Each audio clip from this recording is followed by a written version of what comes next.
Hi, this is Steve Hargadon, and welcome to the Future of Education. I'm coming in through the telephone line, as is our guest, Barry Schwartz, and I want to make sure that you can hear me.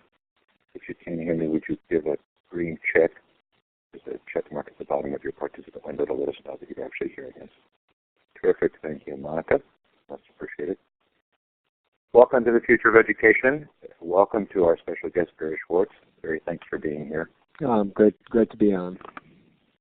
Really appreciate it. You're not seeing the screen because you're on the telephone bridge, but we're showing you a very nice picture of you with some bookshelf in the background, and then the covers of The Paradox of Choice and Practical Wisdom, the books we're going to talk about tonight. It is Thursday, April 21st, 2011, and coming up next week on the Future of Education, Hugh McGuire talks about LibriVox. If you haven't discovered LibriVox, wonderful crowdsourced recordings of public domain books.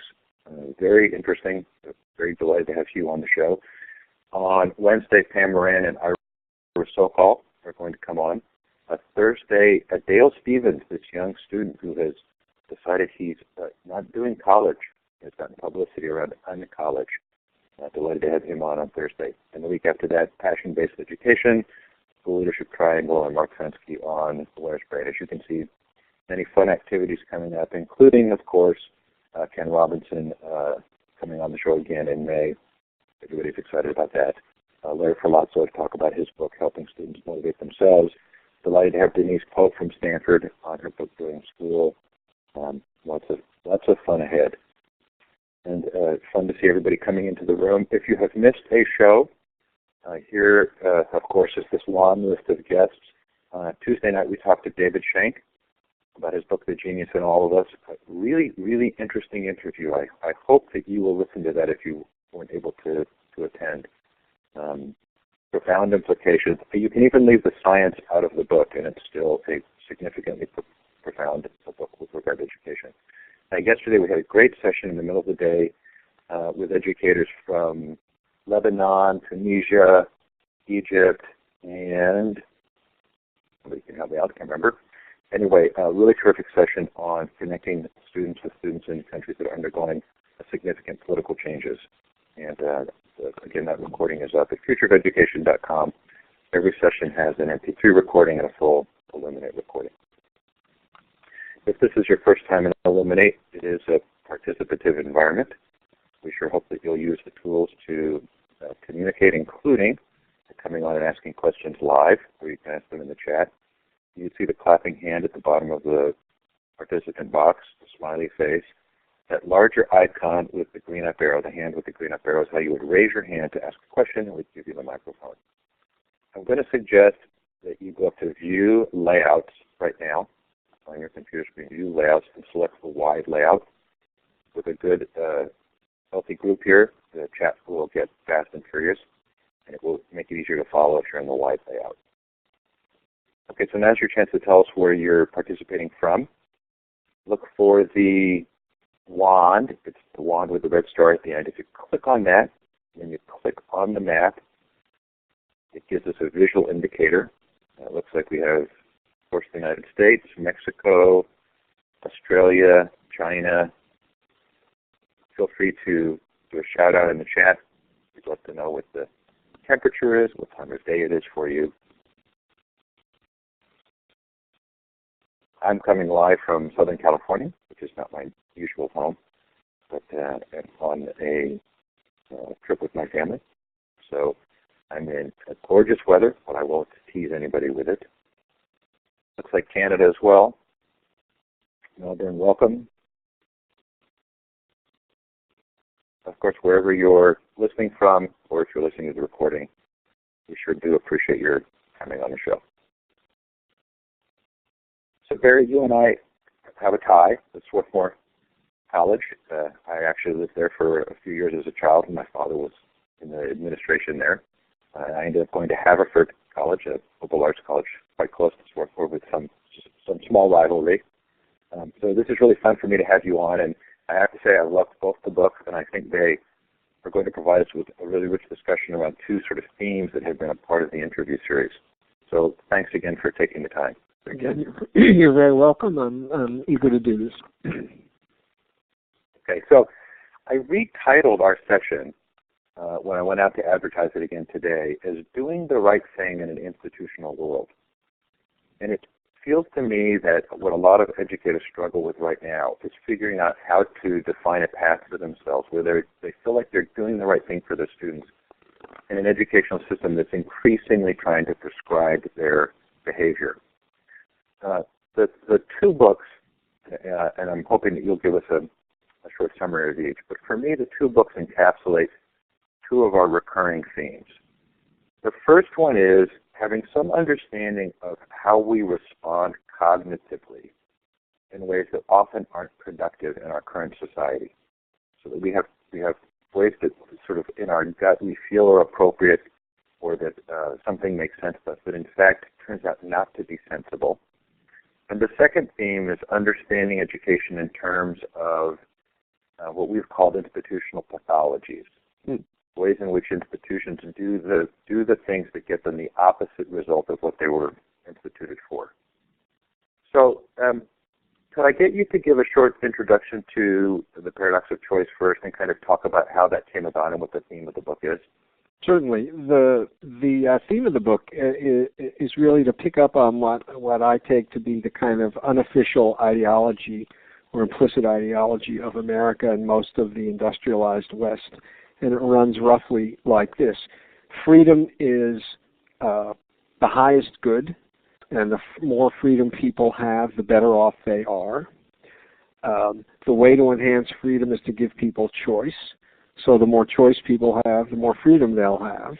And the more freedom they have, the better off they are. And what the book is about is evidence that's accumulated in the last decade or so that set of assumptions is false, in the sense that if people have too much choice, instead of being liberated by it, they're paralyzed. And we see this when people are looking for shampoo in the supermarket, and I think I see it when my graduating seniors at Schwartz are trying to figure out what to do with their lives once they graduate. There aren't any constraints. Everything is possible, and when everything is possible, people don't know how to make decisions, and they either don't make them, or they make bad decisions, or if they make good decisions, they end up dissatisfied with them, even though they shouldn't be, because they're imagining that some other decision would have worked out better. So that, in a very long paragraph, is what the book's about. Is it fair to place the book within the context of Predictably Irrational and a number of these other books that sort of look at how our brains are developed and our cognitive capabilities, and where the sort of the complexities of our current world overtax us? Is it fair to put the book in that category? Well, I think in some respects the answer to that is yes. So in part, what the book does is discuss 30 years of research that has made it quite clear that in general people make suboptimal decisions. People don't know how to think about uncertainty. People are heavily influenced by the way the options are described to them. So you can describe the same options in two different ways and people will make different decisions. People are very influenced by what you might call an anchor. If you see a suit in a department store for $1,200, suddenly an $800 suit looks like a bargain. And if the $1,200 suit hadn't been there, the $800 suit would have seemed outrageously expensive. So we have a whole bunch of cognitive shortcuts that mostly get us to the right place, but sometimes lead us astray. And the problem is that these shortcuts are not things that we decide to use. We use them automatically.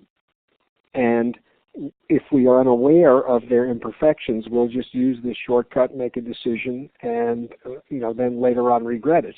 So the rational tools that we are taught to use don't automatically get invoked to check up to make sure that our automatic answers are the right answers. So there's a lot of that that I talk about in the book, but the truth is that we are now so overloaded with information that even if we were essentially infallible cognitive creatures, we would not be able to handle all of the information processing that is necessary to make the decisions we face on a daily basis. So to what degree do you think this confusion or the circumstance of too many choices. And you give some great examples and studies that show that the more samples that were available for people to taste, the more difficult it was to actually buy a product. Yep. And just terrific examples of how counterintuitively more choice leads to actual less action and happiness. Mm-hmm. How much do you think this is related to increased sophistication of marketing and financial imperatives that have led marketers to produce this dramatic quantity? You hear often of Procter & Gamble having multiple brands in order to capture more sales. Well, I think... Is that working or not? I think the story there is mixed. And I'm not an expert on marketing, but sometimes the people who make products that end up on your supermarket shelves are proliferating brands because there's basically a real estate war going on. And I was oblivious to this when I wrote the book. If Coca-Cola has 8 different products, that means there's less shelf space for Pepsi products. And so one reason for proliferating brands is simply to capture shelf space. The second reason for proliferating brands is this kind of ideology that you want to have a product that will meet each and every human being's desires. And there's a kind of assumption that if you're happy, let's say, eating cornflakes every day, then you're indifferent to the fact that there are 200 alternatives. You don't care. You just go to the supermarket and you buy your cornflakes. And what difference does it make to you if there are 2 alternatives or 5 or 50? It doesn't matter. On the other hand, if I don't like cornflakes, having options will increase the chances that I'll find some kind of cereal that I do like. So the idea is that when you add options, you don't make anybody worse off, and you will make somebody better off. And that's a very reasonable way to think about it. What do you care what else is there as long as you're satisfied with cornflakes? As it turns out, however, when you add options, you do make people worse off because all of a sudden you start scratching your head and saying, well, maybe I don't want cornflakes. And then you start to look at the 200 alternatives and you die of starvation before you pick a cereal. So I think it's motivated by a mixture of very logical thinking that turns out empirically to be false and this kind of strategic war to capture space on the grocery shelves. I really like that. And I'll add another piece to it that I've personally experienced, which is I have such difficulty figuring out the options for my own cell phone coverage, my carrier, that I can't even imagine comparing my cell phone provider with another provider. And they don't make it easy for you. Well, I've actually wondered if that wasn't intentional. I think it is to some degree intentional. I think they want you to buy on the basis of the images that their advertising communicates rather than on real product differentiation. And so I think they deliberately obfuscate things that people would probably care about so that side-by-side comparisons are essentially impossible to make. I don't think it's an accident. I felt that way for cell phone coverage, that they reach my cognitive limit. They reached everybody's cognitive limit. Some people think they're masters of the universe, and whatever the world throws at them, they can handle, and they're wrong. So I've seen that in healthcare as well. Yep. This sort of big purchase, big decision making, and then very great difficulty in comparing. So I think it does seem like a strategy. In the chat, Wendy is saying that she likes Trader Joe's for that reason. Yep. I don't know if you see Trader Joe's where you are. Yeah. No. And Trader Joe's is a hugely successful chain, and people love it, and there's very limited choice. Another example is Costco, which manages to compete reasonably effectively against Walmart, although its prices are higher, partly because it actually pays decent wages, and again offers extremely limited selection. People walk out of Costco happier than they walk out of any other store. And even Procter & Gamble, learned this several years ago. They actually reduced the variety of things they offered in certain product categories. And Staples, I learned this. Staples is a huge, retail office supply place. they have a print catalog. I don't know if they still have it, but they did have it, and it mostly went to business offices. And it was, hundreds and hundreds of pages, and it cost a fortune to produce and to mail. So they decided that they would reduce the choice in many product categories just to save money on production costs of the catalog. And they assumed that they would lose sales, and because they were not offering certain products that people wanted. And what they found is that in every single category where they reduced options, sales went up. Fascinating. So there are examples out there in the real world where people reduce options for reasons that have nothing to do with my book, and they end up making more sales, not fewer, because they solve the problem for people. Part of what I thought of when I thought of Costco, because I thought of Costco as well. I hadn't thought of Trader Joe's. Thanks, Wendy. But part of what Costco does for me is they actually I consciously am aware that they're making choices for me, and I trust them.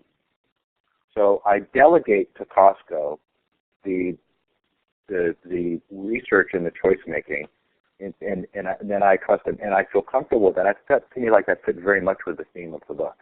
No, and I think actually one way out of this, no one's going to pass a law that says you can only have 50 kinds of cereal. So a way out of this is to find somebody to curate the choice set for you. You can use Consumer Reports. You can shop for clothes in a boutique instead of a massive department store. You usually pay a premium for that. But for a lot of people, it's a price worth paying because they make choosing less torture. There was another theme that came up for me that was a little bit scary or was hard for me to figure out how to get a handle on. I used to go to a travel agent to book my travel. Now I book everything myself. Mm-hmm. And I happen to be a fairly savvy traveler, so I end up getting really good deals, and I feel like I kind of game the system. I'm a winner. But I feel like that's probably not the common experience. I mean, for every time I'm winning the game, I figure somebody's losing the game. Mm-hmm. And I've wondered about the implications of that for education, because it feels as though education is going to increasingly favor the autodidact, the person who can seek out information and work on their own. And does that have implications in terms of how we think about who wins and loses? Well, that's a great point that I hadn't thought about. I think there's no doubt that you're right. I've thought about that in a slightly different context, and that is the increasing willingness of school districts basically to allow open enrollment. So wherever you live, you can get your kid into any school that you want in the entire district or the entire city. There may be a waiting list, there may be a lottery, but whatever there is, you're not limited by your geographical location. And this has enormous benefits for the people who have the wherewithal to do the research, take time off from work, blah, blah, blah, blah, blah, blah, and seek out the best schools. And the people who are not in that position, which is to say probably the people whose kids most need the best schools, will end up in the worst schools, their neighborhood schools, which will get even worse because they will have been abandoned. And many people suffer, as in the financial collapse of the last 3 years. There may be a kind of effort to reclaim values other than financial success. But whether this effort lasts partly depends, I would think, on how long people's memories are and how long they have to suffer. If we recover reasonably quickly and in another couple of years everybody is back where they were 5 or 6 years ago, I'm afraid the lesson of the wrongdoing of the last few years will be lost, and no sort of structural institutional changes will survive the calamity. Before we move on to Practical Wisdom, second book, I wanted to ask you quickly about sort of the conclusions you draw in The Paradox of Choice. It feels very much like they're individual choices rather than larger systemic changes. Is that a fair characterization? Absolutely. The book is really written for, basically what's your problem as an individual and what can you do about it.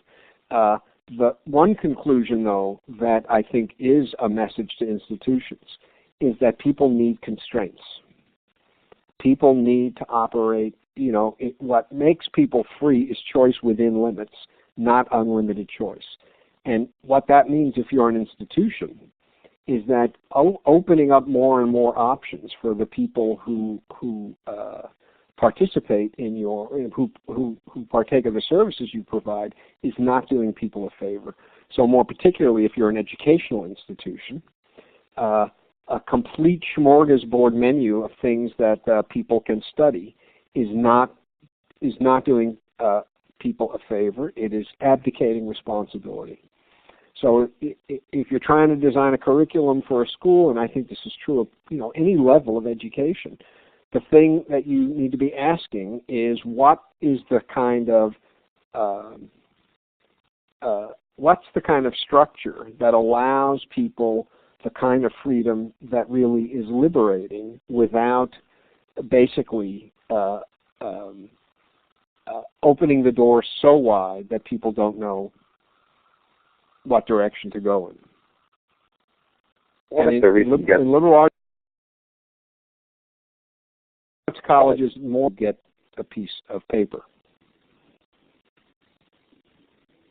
One of the guests we've had on the show recently was Kevin Kelly, who wrote a book called What Technology Wants.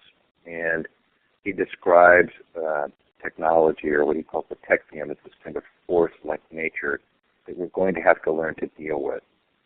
And he uses the Amish as an example of a culture in which they figured out how to kind of filter and make decisions about their technologies rather than just using whatever comes along. Mm-hmm. And inherent in that, of course, are the willingness of a people to assent to a decision made by a religious leader. And we may not have the benefit of that in a lot of places in which we're making decisions. But also inherent in that is a belief in the value of educating around the topic.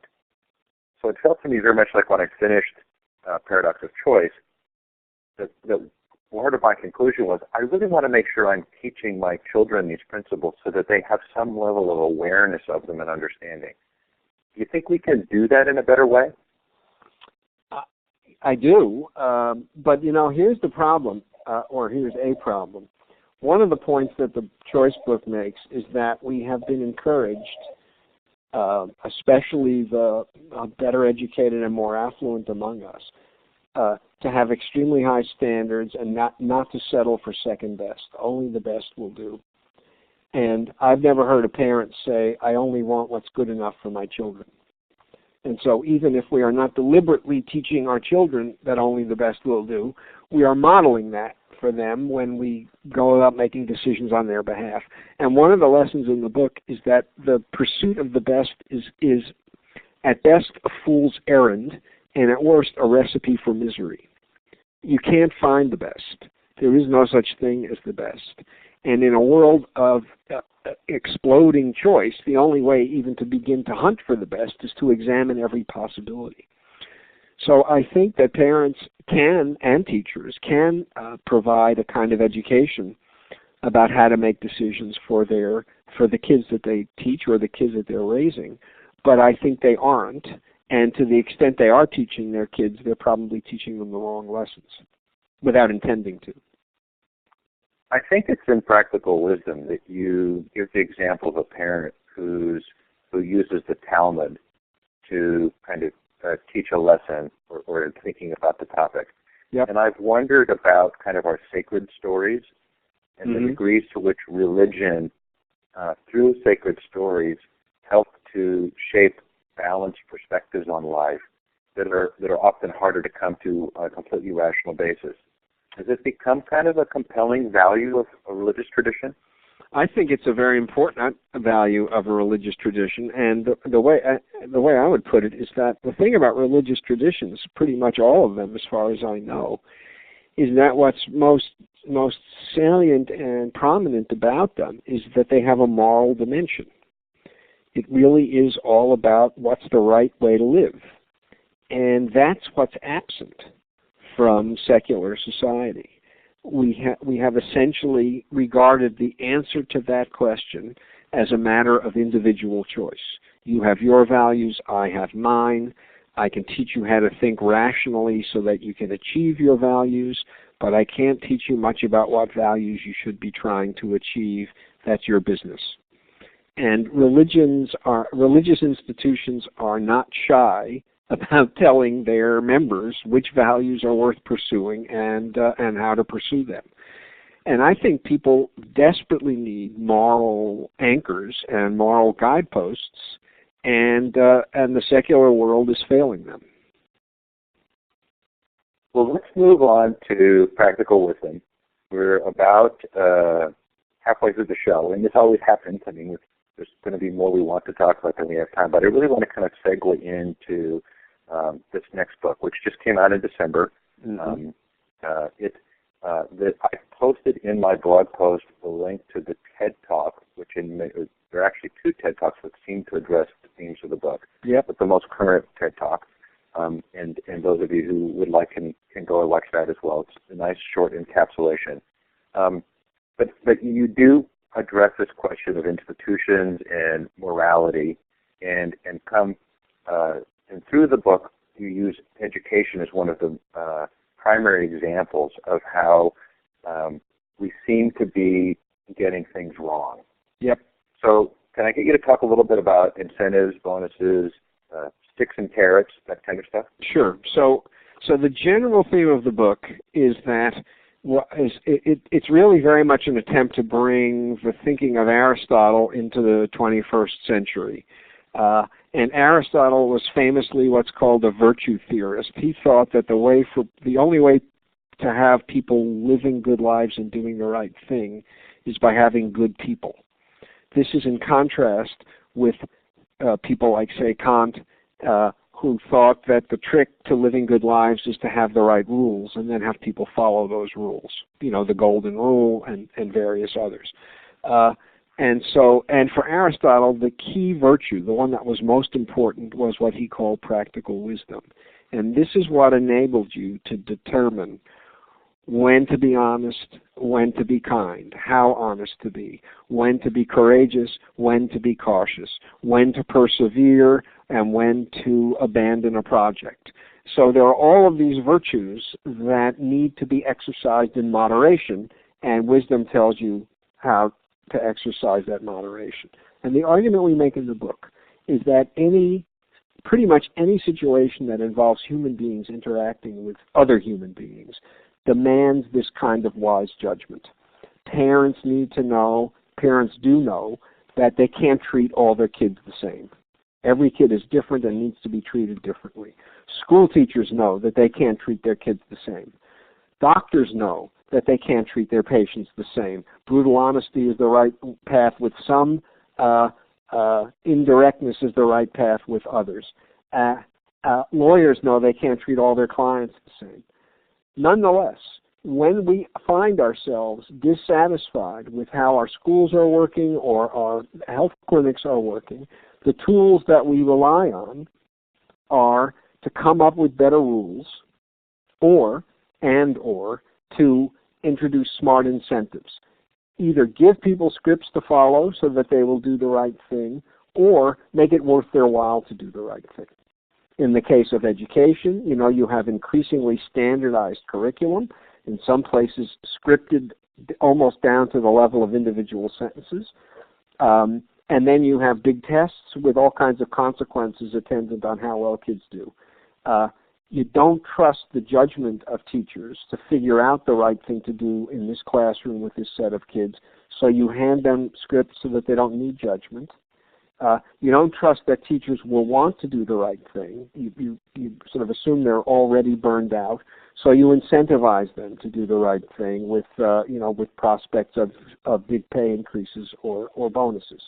So those are the tools we have: sticks in the form of rules and carrots in the form of incentives. And the argument in the book is that neither rules nor incentives will get us what we really want and need from our teachers and our doctors and our lawyers. And worse, the more we rely on these things, the less wise our doctors, lawyers, and teachers will be, because they won't have a chance to practice using their judgment and treating each person as an individual, so they won't be any better at it after 5 years than they were on their first day. And that will only convince the people who are overseeing them that they don't have good judgment, and so you need more rules and more powerful incentives to get them to do the right thing. So there's a kind of vicious downward spiral. We don't have confidence in teachers and doctors. We stick them with rules and incentives, which gives us even less reason to have confidence in them, which leads to more rules and incentives, and the result is that patient care gets worse, and education gets worse, and pretty much everything gets worse. So that's the general theme of the book. So those of you who are listening, if this is a theme that resonates with you, you're going to really enjoy Practical Wisdom. Enjoy may be the wrong word, but there are lots of descriptions about specific circumstances in which the environment for the educator is so counterproductive. And we'll get to kind of the solution piece in a minute. But before let me just let the listeners know that we please. do end with a couple of chapters that provide, sort of really encouraging and optimistic counterexamples. So we're not doomed. There is a way out of this vicious cycle. I don't want people just, to slit their wrists when this hour is over. You talk about how scripts and rules are well-intentioned, and they do, in some cases, help to prevent disasters from taking place. Yep. But that they're very good at also creating mediocrity. And people lose their morale, and the profession loses its morality. There's a sort of demoralizing that takes place. I didn't want to go to the solutions yet, so let's put that on hold for just a second. Sure. Adam Smith, de Tocqueville, those who participated in the founding of the United States, there was this sense that virtue was required for the other systems being worked on to work. Yep. How did they, was it just a difference in the culture and society at the time, or how did they introduce that idea into politics, free market economics?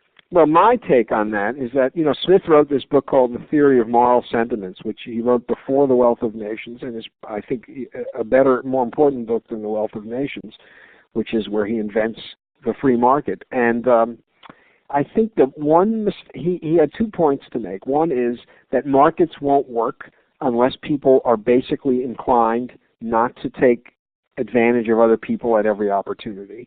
That is to say, people are basically inclined to do the right thing. That's point one. And point two, people are naturally inclined to behave that way. And I think he was right about the first claim and wrong about the second claim. It isn't natural to be that way. What he was seeing was the way people behaved living in a society in which doing the right thing and following moral principles was a salient part of everybody's life. And what he didn't appreciate, and he couldn't have, is that what happens when markets start to exercise a bigger and bigger influence is that they corrode these moral commitments that he just took for granted as natural. And so when he was writing, it made perfectly good sense to think people are just not inclined to take every possible advantage of one another. But 200 years later, thanks to 200 years of corrosive market activity, people were inclined, or more people were inclined, to take every advantage that they could of one another. So no attention was paid to preserving the values that the market needed to function efficiently, and over time they eroded. So that's my take on Smith. And of course it was possible to talk about that at a time when A, society was more religious, and B, it was much more homogeneous. You could just assume that everybody had the same values back then, and the only people who counted, right, were English Protestants or Scottish Protestants. No one else counted. Those days are gone. Living in a very pluralistic society like ours, it's unnerving to get up on a soapbox and proclaim the values that everybody shares. And so people have become much sort of more self-conscious about talking in that way. in public. But to what degree did the factory model and the systemization science play into this? And can we recognize that in some ways as being a form of a cognitive trap as well? I don't know if it's I think it's more of a motivational trap than a cognitive one. There was another assumption, which is that nobody wanted to work. People basically wanted to sit on their Barca lounge and watch soap operas all day. So the only reason anyone would ever do anything was for some kind of a payoff. And so the workplace got organized in a way that made the delivery of payoffs efficient and paid no attention to the qualities of the work itself, because the assumption was it didn't matter what the qualities of the work were. Nobody wanted to work it, whether there was no such thing as good work. So you organize work so that it's maximally efficient without worrying about whether people can get any meaning or satisfaction out of what they do. So that's the modern factory system that got created on the assumption that all you want to do is get people to produce as much as they possibly can in a unit of time, and the way to do that is by organizing work efficiently without worrying about satisfaction. And that is certainly something that has been passed on from generation to generation, although I think nowadays the knowledge class has really changed that model, although it only affects the most elite stratum of modern society. Well, I've wondered about that because Dan Pink came on the show to talk about his book Drive. Yep.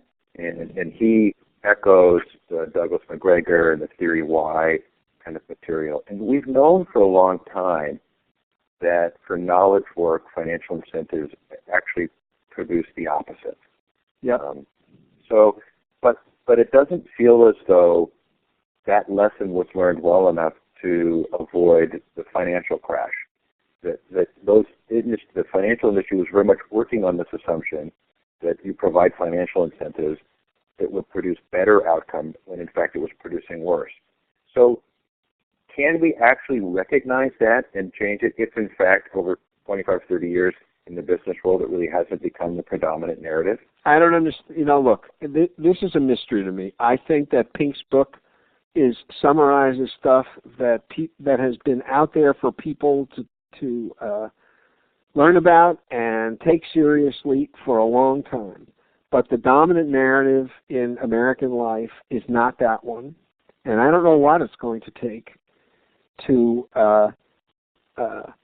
take down the dominant narrative, to at least allow for there being a kind of plurality of narratives. Yes, it was, the financial collapse was partly the result of this notion that the only thing people care about is, in this case, the bankers, is money, and the trick is to engineer their work environment so that more the shareholders benefit, the more they benefit, and it led to this complete disaster. And there, the assumptions that all regulation does is get in the way of imaginative entrepreneurial spirit. So let's take the regulations away and trust that competition will give us the right kinds of financial institutions. I mean, I think only a crazy person would have believed that in advance, and yet it seemed as though all kinds of people who actually had power over the shape of our regulations did believe it and killed all kinds of regulations that would have prevented this downturn from turning into a calamity that it did. So I really don't understand how you start to attack the dominant narrative, because the evidence, as I say, has been there for years, and it is just virtually ignored by almost everybody. Well, so let's move, because I want to make sure there's time for Q&A. Let's move to the solutions. And for me, one of the phrases in the book that really stood out, it may have been in the book or it may have been in one of the videos, but you said a wise person is made, not born. Yes. And I love that from the perspective of how we think about education. But if you're an educator and you're in an institution that's prescribing your behavior, what kinds of things have you seen where you felt like they were able to make a difference? Well, so there are two kinds of responses that we talk about. One of them, I think, may give you a little bit of a lifeline if you're an educator, but I don't see how it can sustain itself. We talk about people who are, quote, canny outlaws. They do what they're told, but they find a way to do what they're told efficiently, and they squirrel away time so that they can also teach the way they think teaching should be done.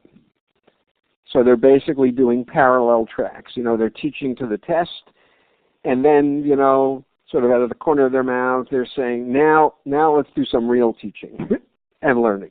Kids, we'll whiz through the teach for the test stuff, and then in these 2 hours I'll teach you economics the way it should be taught, or physics the way it should be taught, and so on. I have incredible admiration for people who behave in this way because they get no support from anybody, but I don't see how people can do it indefinitely. Eventually they burn out, they're going to leave, they're going to get caught. So I don't think this is a recipe for transforming the institutions. I think that you also need people who we call system changers. Okay. So we're back on sound, and you were talking about chartered schools. Yeah, I think charter schools are an example of a way you can create an alternative institutional structure within the context of a large urban school system that can provide an example of a different way of doing things that works. What I don't know is whether once you've identified particular charter schools that really do seem to be producing remarkable results, it's possible to scale that up so that they become the way the whole system works.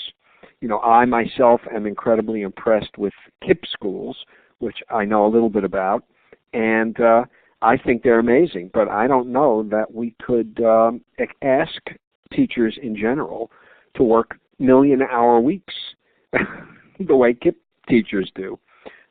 It takes incredible dedication. There's a kind of commitment to the mission that KIPP teachers seem to have, and I don't even know if it'll be sustained among them. The first generation is full of enthusiasm, the next generation maybe less so.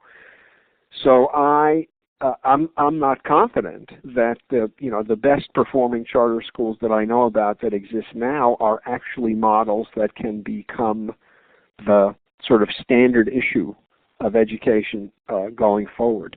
But I think that's really the only hope. I think there are limits to what people can do as individuals, and eventually they're going to give up. And the trick is to come up with alternative institutions. We talk about how there's a pilot program at Harvard for training doctors that's based on an entirely different model of what doctors need to learn and how they best learn it, and is producing remarkable results. Incredibly empathetic, sensitive physicians who really have a sense of what patient care requires.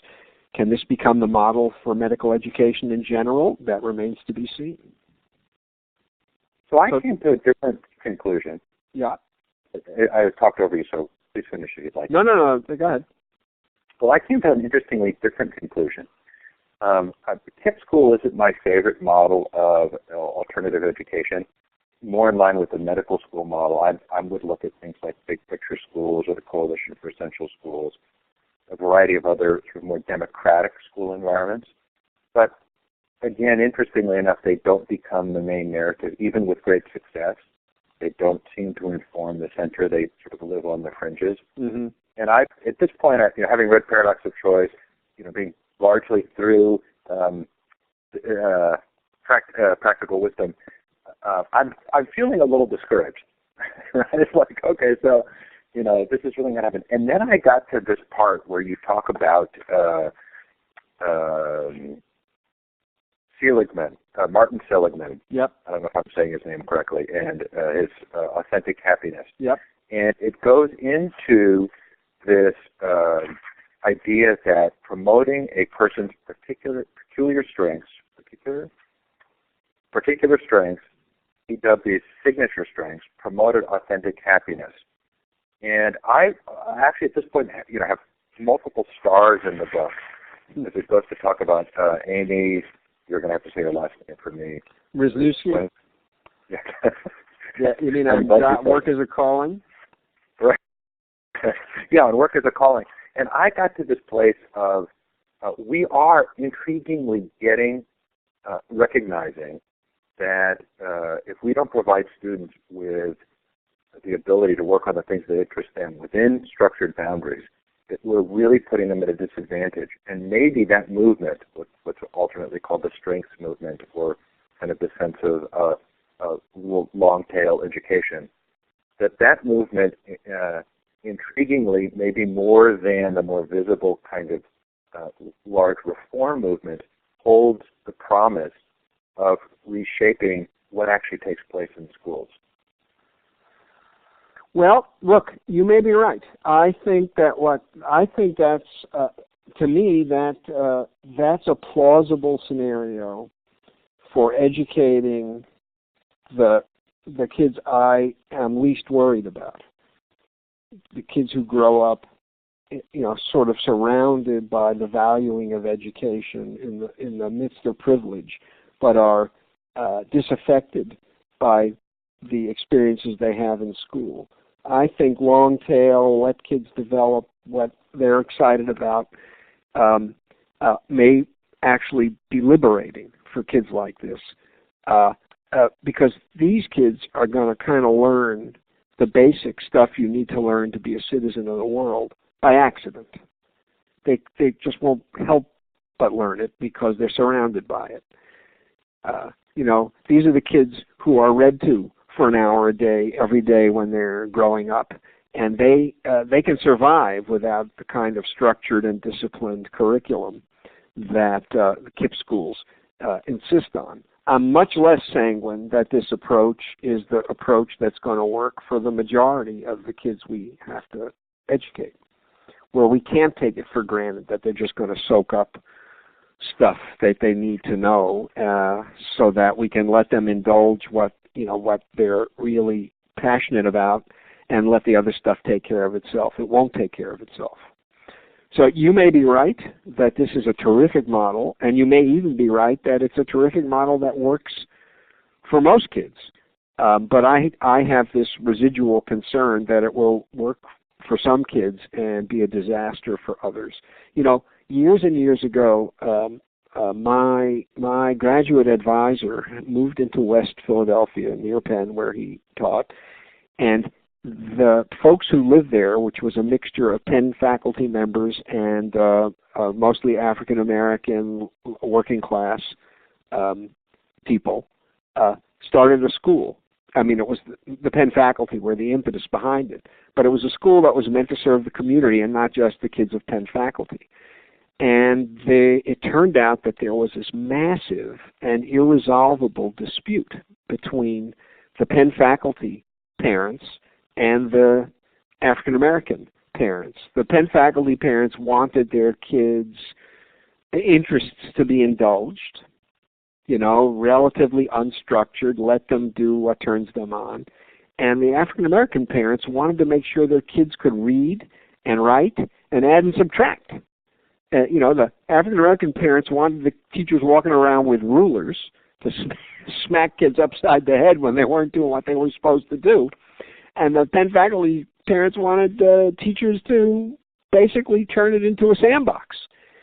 And I think this was an accurate reflection of the actual disparate needs of these two different communities. And I'm not sure there was a way to resolve this disagreement. And I think that captures what my concern is about what the future of education that you're so enthusiastic about. The right thing for some people, a disaster for some people. That's my worry anyway. Really good, thoughtful response to that. I really appreciate it. Okay, so we are a little bit later starting with the Q&A than I would have wanted. I apologize. But this has been a great discussion, and again, I highly recommend both books. I haven't, because I am traveling, I'm not on my normal computer, and it's been hard for me to follow the chat on the smaller screen. I'm hoping that if you have put a question in the chat that you would like Barry to address, and that you would put it in again. Or feel free to use the icon at the bottom of your participant window, which is a hand with the green up arrow to raise your hand and ask a question. If there are any questions for Barry, please feel free to put them in there. While we're waiting here, Barry, my daughter is going to spend the next year working with a humanitarian organization. She's 18, doing work in Nepal. And I talked to one of the board members of the organization, and he said, we were talking about funding, and there's sort of their constant difficulty in getting funding for their program. And I said, well, aren't there a lot of organizations out there now who are providing funding for these kinds of humanitarian activities? And he said, yes, but they measure all the wrong things. The metrics that they need to show progress are not actually the metrics that are the valuable ones for the villages that they help. Uh-huh.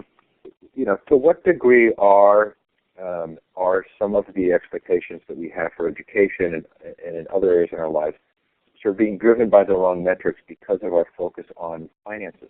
I think hugely, but I don't even think it's just finances. I think it's something even more pervasive than that, and that is there is this temptation to measure what is easy to measure and pretend that it's important, instead of trying to measure what's important and living with the error in the measurement. To me, for example, we measure society-wide, we measure GDP because that's a relatively straightforward thing to measure. We don't measure well-being because we don't know how to measure it. Now, we act as if GDP is a good proxy for well-being. The richer a country is, the better off its citizens are. Well, that's true to a first approximation, but it certainly is not true enough that you should just do everything you can to increase GDP and not worry about whether people are living better lives. And I think the same thing is true when it comes to humanitarian organizations. And the Gates Foundation, the sense I have, has had a major impact here. They don't want to give you money unless that you've shown them that you're going to be measuring the result of what you do and thus can present evidence that it was effective. And ease of measurement and measurement of what's important do not always line up. So it seems to me perfectly plausible. But I don't think it's because we're so money-driven. I think it's because we're driven to be as objective as possible, as quantitative as possible, and we'll just latch on to anything that we can quantify easily. Eric, you've raised your hand.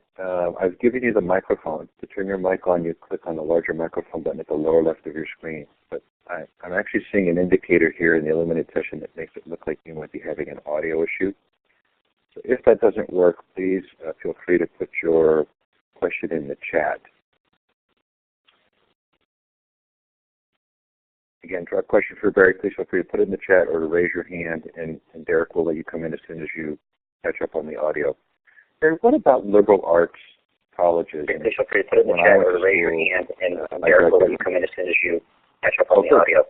Barry, what about liberal arts colleges? And when I went to school, I graduated. Hello? Derek. Go ahead and put your mic back on, Derek. Yep. Can you hear me? That's Derek. Go ahead and put your mic back on, Derek. Yep. Okay. I had a question about boarding schools and how you feel about their viability in education today. I know that they are more resource intensive because you have to actually have the kids at the school as opposed to going home at night to their parents and families. But I was wondering if we took lower socioeconomic status children and put them in boarding schools, if that would maybe close some of the gaps that we see across the nation and really across the world. What are your thoughts on boarding schools? Well, I got to be honest with you. I haven't given it a lot of thought until you asked the question. It's a great question. I think it's perfectly plausible that would have a big impact. I think that you'd probably hear a kind of political objection that what you were basically doing was educating people by destroying their ties to whatever culture they were coming out of, right? You're substituting the culture of, let us say, white privilege for the culture, for whatever is their indigenous culture. And there might be a fair amount of resentment of that, even if the result was that there were bigger, there was more educational progress per year. What I think there's a less dramatic step that could be taken that would also have a big effect, and that is to have the school year basically run essentially all year. You know, there's this evidence that this, what's called the summer melt, is massive among inner city kids.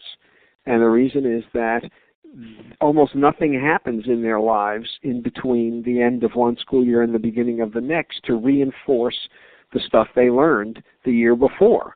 Whereas, you know, affluent, mostly white kids are getting these lessons elaborated and stamped in by accident in their normal day-to-day activities in their families. So if kids went to school 11 months a year, I'll bet you that a significant chunk of the gap between inner city, you know, poor and rich schools would be reduced. And that doesn't require sending kids away. So you're not able to see the chat, Barry, but fast and curious and very interesting. And Lisa brings up sort of the nuance of if school isn't so great, why is more school a solution? And I guess with piggybacking on that, could there be unintended consequences to that? Meaning, are there ways in which that would displace sort of the importance of families and helping families to do a better job themselves? Well, you're not taking kids away from their families; they're just going to school for the school day. And Lisa makes a very good point. If school isn't so good, why is more school better? And I got to say, that's a very good point. But if that's what it takes, given that you can't transform the schools tomorrow, if having kids go to school for 11 months a year instead of 9 means that they're actually going to reach grade level in reading and math, or more of them will reach grade level, then I think you settle for what you can achieve now and worry about actually creating good schools tomorrow. Okay, well, we're going to have to stop there. We're at the top of the hour, which means that for you, Barry, it's now 9 o'clock. And we do make a commitment to letting you get out right at the hour. Thank you so much for coming on. I'm clapping. You can't see that because it's a virtual. It was really a pleasure. I hope the folks who were listening in found something useful in it. Yeah, there's a lot of clapping going on, and you're just not able to see it, but take my word for it. Thank you for coming on. The books are The Paradox of Choice,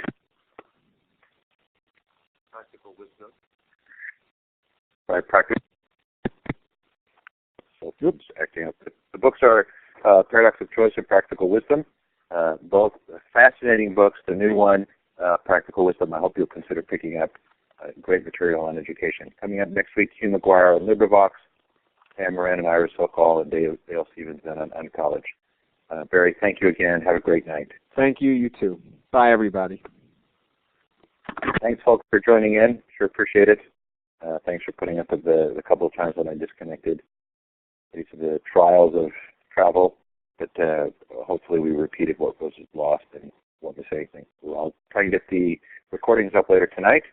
Have a great evening or day, depending on where you are. Take care.